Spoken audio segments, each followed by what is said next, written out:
Le monde extérieur était encore à moitié endormi lorsque Maya Bennett poussa son chariot de nettoyage grinçant sur le sol en marbre du 23e étage de l'Atlantic Plaza. L'horloge murale indiquait 6h43. Quelques lampes fluorescentes clignotaient au-dessus de sa tête, donnant à son reflet un air fatigué, plus âgé que ses 32 ans. Elle prit une profonde inspiration, serrant la clé passe-partout entre ses doigts tremblants. Ce n'était pas le froid, c'était de la peur, celle qui ne vous quitte jamais quand vous vivez au jour le jour. Elle se murmura à elle-même, il suffit de passer une journée de plus. Le loyer était dû.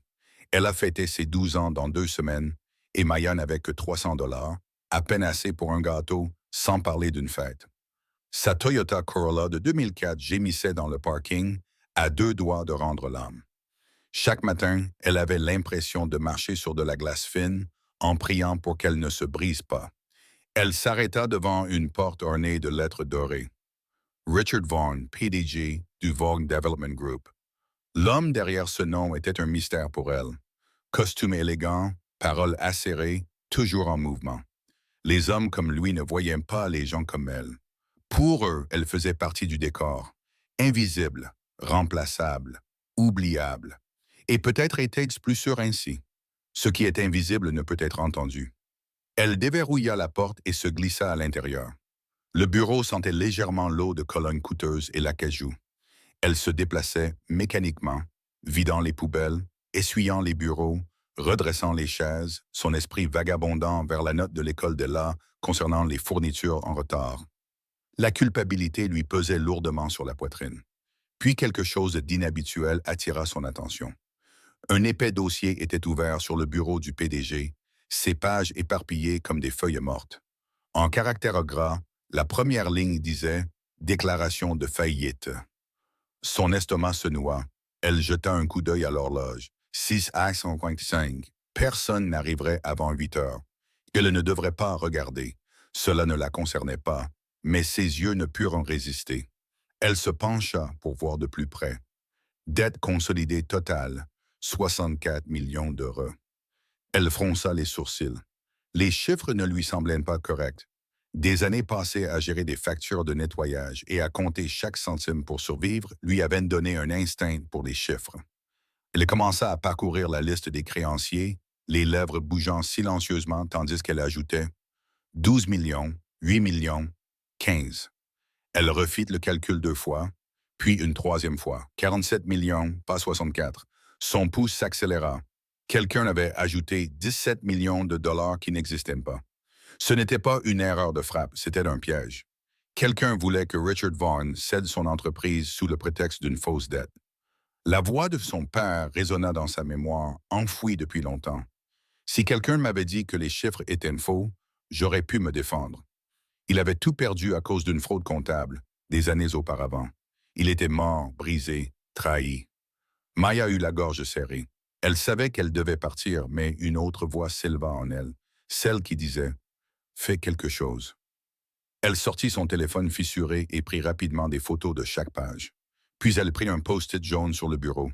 Ses mains tremblaient tandis qu'elle écrivait « Monsieur Vaughn, veuillez vérifier les chiffres à la page 7 avant de signer. La dette totale s'élève à 47 millions et non à 64. Quelqu'un a gonflé les chiffres. Veuillez vérifier cela avant qu'il ne soit trop tard. » Elle colla la note sur la première page, remit les papiers exactement comme elle les avait trouvés et sortit précipitamment. À 7h45, elle pointa à la sortie au sous-sol et aurait dû rentrer chez elle, mais ses pieds refusaient de bouger. Son cœur battait si fort qu'elle pouvait presque l'entendre résonner dans le parking vide. À 7h56, une Mercedes noire élégante est arrivée. Richard Vaughan en est sorti. Ah, stop! Non pas le puissant PDG qu'elle avait aperçu auparavant, mais un homme creusé par la défaite. Son costume était froissé, ses yeux rougis, ses épaules affaissées sous un poids invisible. Il serrait une maillette en cuir contre sa poitrine et marchait vers l'ascenseur comme un condamné se dirigeant vers son verdict final.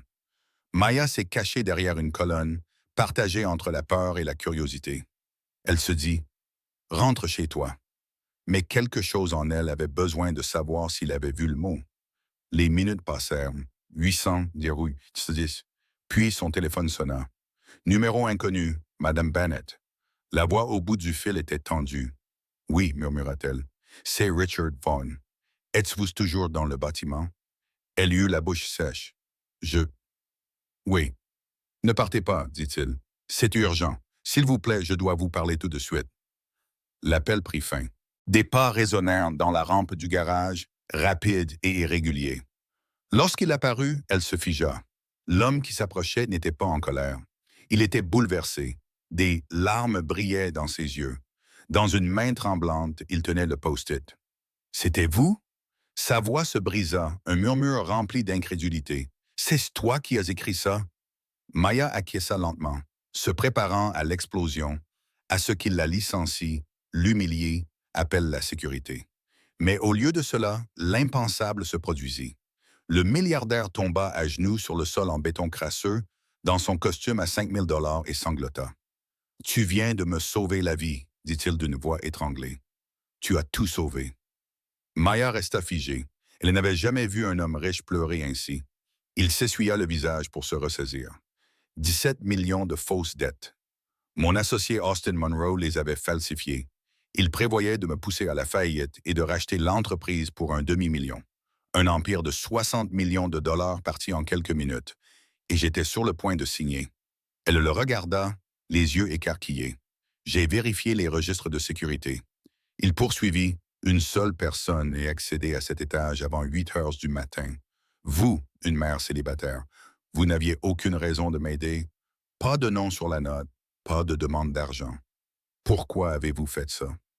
Maya déglutit péniblement.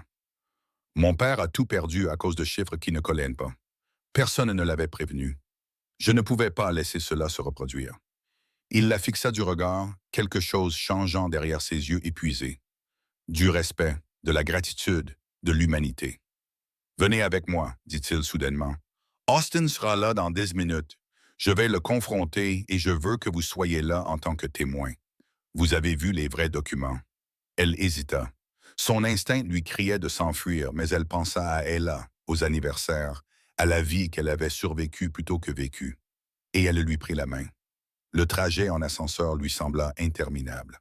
À l'intérieur des parois de verre, elle vit leurs reflets. Le milliardaire et la femme de ménage tremblaient tous deux pour des raisons différentes. « Quoi qu'il arrive, lui dit-il, n'aie pas peur. Dis simplement la vérité. » Lorsque les portes s'ouvrirent au 23e étage, le soleil matinal inonda la pièce, baignant le bureau où le destin attendait sur un bureau en acajou. 8h27, la voix de la secrétaire retentit dans l'interphone.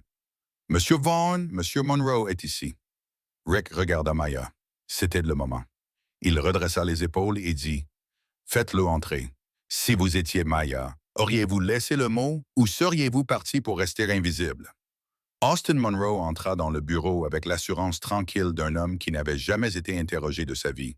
Ses cheveux argentés étaient peignés en arrière, son costume gris était impeccablement repassé. Son sourire était aussi raffiné que les boutons de manchette à son poignet. « Rick, » dit-il d'un ton suave, feignant la surprise. « Je ne m'attendais pas à avoir de public. » Son regard se posa sur Maya puis revint sur Richard. « Vous faites maintenant participer le personnel aux réunions de direction. Quelle ouverture d'esprit. »« Asseyez-vous, » dit Richard. Son ton était calme mais tendu. L'atmosphère était électrique, palpable à chaque seconde, comme un battement de cœur.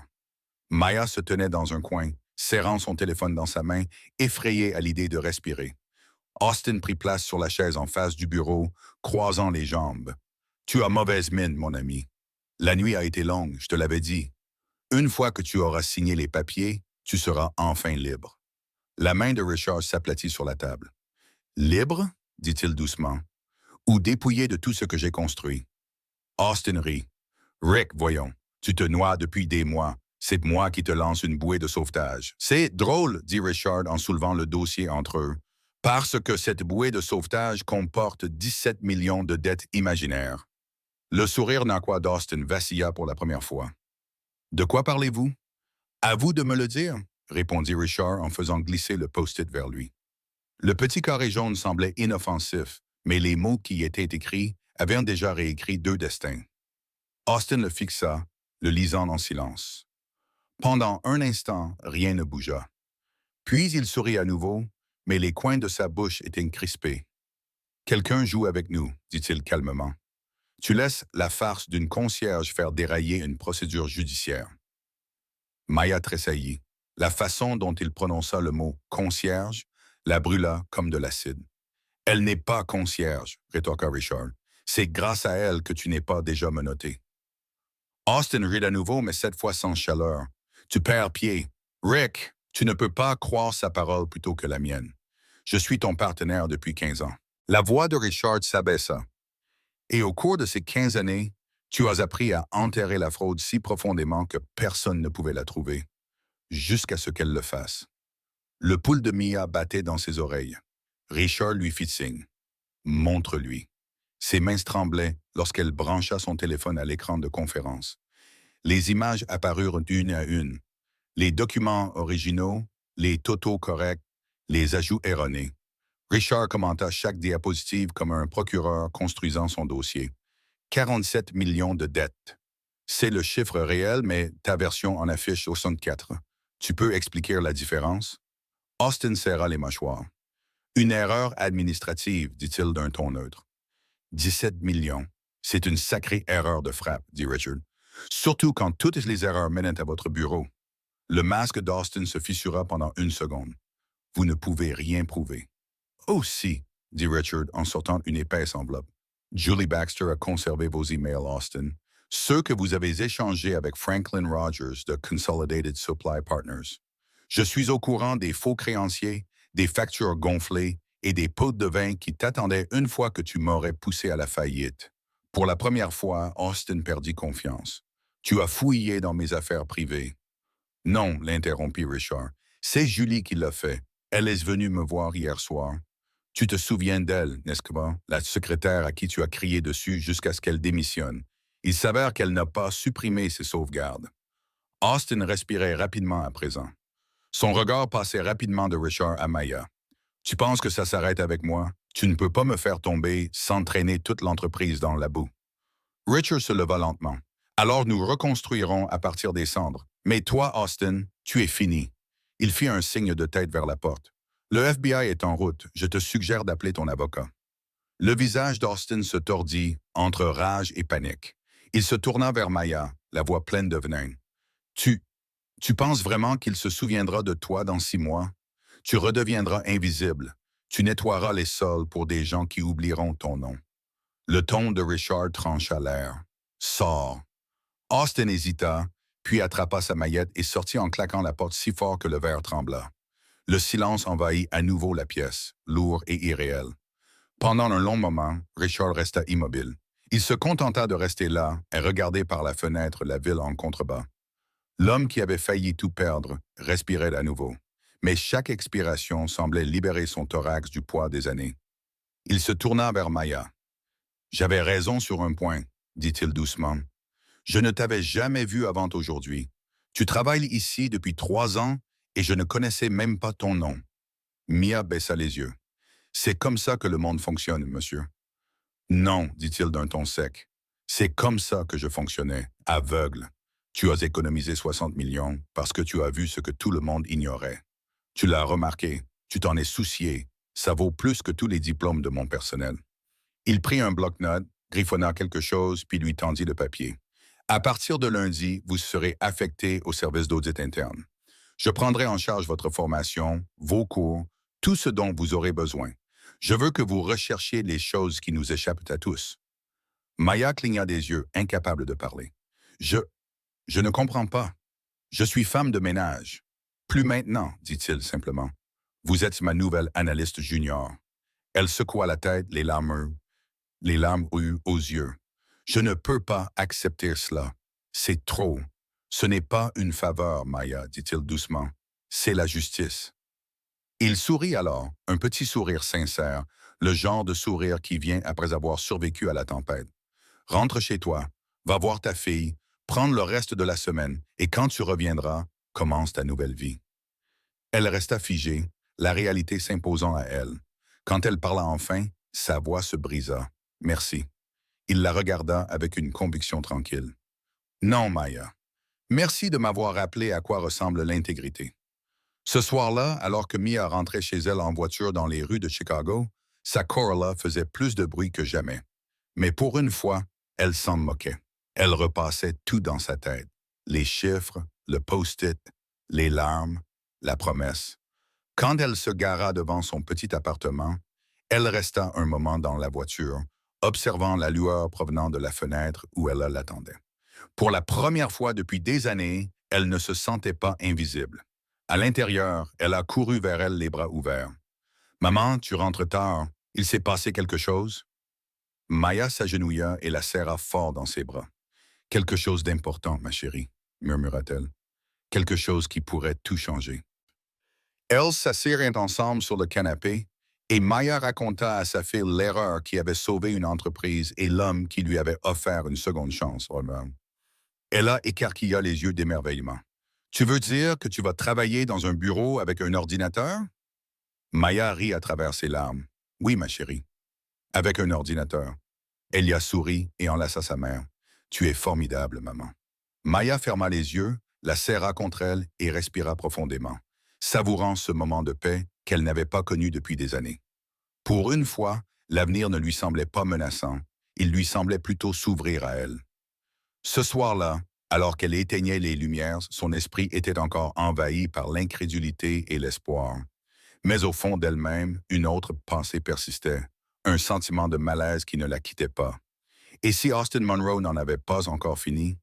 Pensez-vous qu'Austin va essayer de se venger après avoir tout perdu? 3 mois plus tard, le vent qui soufflait sur Chicago apportait la fraîcheur de la fin de l'automne lorsque Maya descendit du bus devant le bâtiment du Vaughan Development Group. Elle n'entrait plus par l'entrée de service. Son badge d'identification lui ouvrait désormais les portes vitrées du hall principal et les gens la saluaient par son nom. « Bonjour Maya », lui disait la réceptionniste, et elle n'était toujours pas habituée à entendre ce ton. Chaleureux, respectueux. Elle souriait et prenait l'ascenseur jusqu'au 18e étage, où son bureau l'attendait près d'une fenêtre donnant sur la ville. Sa plaque indiquait « Maya Bennett Jr., analyste d'audit ». Chaque matin, elle la touchait comme pour s'assurer que tout cela n'était pas un rêve. Les premières semaines avaient été terrifiantes. Elle ne comprenait pas la moitié des termes utilisés par sa mentor, Clara Freeman, lors des réunions. Elle restait éveillée jusqu'à minuit pour regarder des tutoriels et griffonner des formules dans ses cahiers pendant qu'elle dormait. Mais petit à petit, les choses ont commencé à prendre sens. Les chiffres ont recommencé à lui parler, comme ce matin-là avec le dossier de faillite. À la fin de son premier trimestre, elle repérait de petites incohérences que les autres ne voyaient pas, et les compliments de Clara ressemblaient moins à des encouragements qu'à de la confiance. « Tu as un don, Maya », lui dit-elle un après-midi. « Tu apprends naturellement. » Pourtant, tout le monde n'était pas gentil. Quelques analystes seniors lui en voulaient. Ils chuchotaient dans son dos, la traitant de « miracle de la concierge ». Certains insinuaient qu'elle avait des relations avec Richard Vaughn, d'autres se moquaient de ses erreurs à voix basse, mais pas aussi discrètement qu'ils le pensaient. Elle les ignora jusqu'au jour où Roger Maddox, l'analyste senior connu pour son arrogance, décida de la tester. Il déposa un épais dossier sur son bureau et lui dit « Voyons voir si vous êtes vraiment aussi doué que ça. » C'était un labyrinthe de rapports, de reçus et de chiffres destinés à semer la confusion. Il sourit d'un air narquois. « Si vous arrivez à trouver ce qui cloche, vous n'êtes peut-être pas qu'une concierge chanceuse. » Maya passa des heures plongée dans ce dossier. Elle vérifia chaque chiffre, chaque date. Lorsque Roger revint, s'attendant à ce qu'elle ait échoué, elle lui rendit calmement le dossier. « 7 anomalies, dit-elle. 4 sont graves. » Elle les énuméra une par une. Dépenses en double, faux voyages, fausses factures de restaurant. À la fin, Roger était devenu pâle. Plus tard dans l'après-midi, la sécurité l'escorta hors du bâtiment. Il gonflait les remboursements depuis des mois. Clara la serra dans ses bras et lui murmura « C'était courageux, Maya. Tu nous as encore sauvés. » Ce soir-là, Richard l'a convoqué dans son bureau. « Tu as fait plus pour cette entreprise en 3 mois que certaines personnes en 10 ans, » lui a-t-il dit en faisant glisser un document sur la table. « Je veux que tu diriges un nouveau groupe de travail interne. Passe en revue tous les contrats importants des 2 dernières années. Trouve tout ce qui ne colle pas. » Le document indiquait son nouveau poste. Auditeur en chef. Salaire. 9 vues, $800 par mois. Elle le fixa du regard, incapable de parler. Tu le mérites, dit-il simplement. Pas grâce à la chance, mais parce que tu vois ce que les autres ne voient pas. Elle accepta les larmes aux yeux en pensant à Ella et à combien une petite preuve de courage pouvait changer une vie. Les mois se transformèrent en années. Le groupe de travail découvrit d'autres fraudes permettant à l'entreprise d'économiser des millions. Vaughan Development devint un exemple d'intégrité dans tout le secteur. L'histoire de la femme de ménage qui avait sauvé une entreprise d'1 milliard de dollars fit le tour des magazines économiques et des émissions matinales. Les journalistes voulaient l'interviewer. Les universités voulaient qu'elle vienne donner des conférences. Maya refusa toujours, jusqu'au jour où Richard entra dans son bureau avec une invitation de l'Université de Chicago. Ils veulent que tu donnes une conférence sur l'éthique et la responsabilité, dit-il. Tu devrais y aller. Elle hésita. Je n'ai pas ma place sur cette scène. Il sourit. Vous y avez votre place plus que quiconque. Le jour de la conférence, elle se tenait en coulisses, les mains moites. Quand on a appelé son nom, le public a explosé. Des centaines de personnes remplissaient l'auditorium. Elle s'est approchée du micro et a dit doucement, « Il y a 2 ans, j'étais invisible. » La salle est devenue silencieuse. Je nettoyais les sols dans cette ville pour une entreprise qui, je pensais, ne savait même pas que j'existais. Puis, un matin, j'ai vu des chiffres qui n'avaient aucun sens. J'aurais pu détourner le regard, mais je ne l'ai pas fait. J'ai laissé un mot. Sa voix tremblait. Ce mot a tout changé. Elle leur a parlé de la peur, celle qui murmure « Reste silencieux ». De la honte d'être invisible, de la perte de son père et du fait que faire ce qui est juste signifie souvent se retrouver seule. Je n'étais pas courageuse, a-t-elle déclaré. J'étais terrifiée, mais le courage n'est pas l'absence de peur. C'est choisir d'agir malgré tout.